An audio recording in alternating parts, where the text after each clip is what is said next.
Xbox fans have been above the clouds and over the moon since they officially announced the Series S is dropping at $299 and the Series X at $499, with their pre-orders officially starting September 22nd. Will this mark the beginning of an Xbox-alypse for the PS5? We're going to compare the Series X and S, talk about their leaked release date of November 10th, and what the smallest Xbox ever made means to the entire console market. Okay, big guy. Series S date and price. The official pre-order date is September 22nd, which leads us to believe the November 10th release date is extremely likely for both boxes. It appears Xbox lost their game of price release chicken with Sony and broke their silence first. Since they did, let's talk about the differences between the Series S and Series X. The first thing that strikes your eye is the design, which looks like a speaker. Forget playing it. The first thing we want to do with it is hold it over our head and blast the Halo soundtrack outside of Diane Court's window.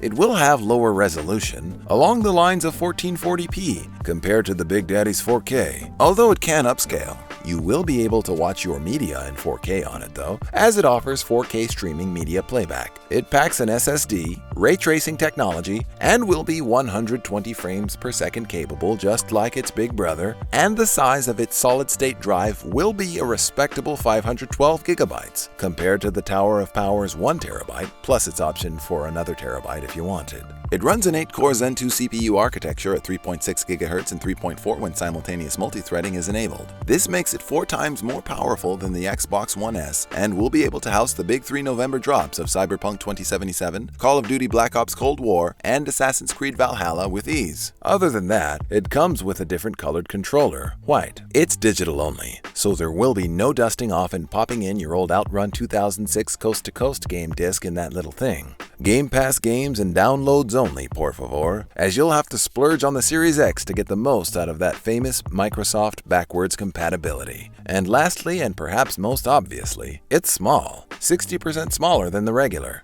Big news for space savers, minimalists, and fans of the movie downsizing. Hey everybody! Although you won't be saving any planets by getting a small console, you sure can pretend you are in the next-gen world of gaming on a slimmer budget than you may have thought.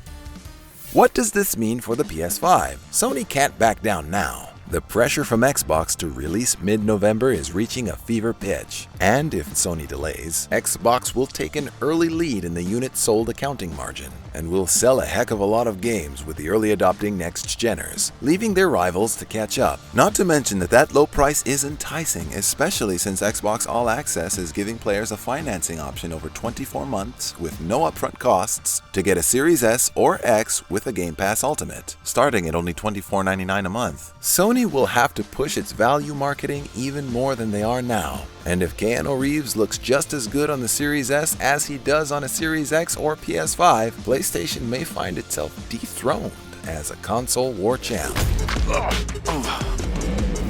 What do you think of the Series S? Does it pack enough punch for you? Will you opt for the full Series X? What do you think of the price? Let us know down below, and like and subscribe for more from The Gamer. Peace out.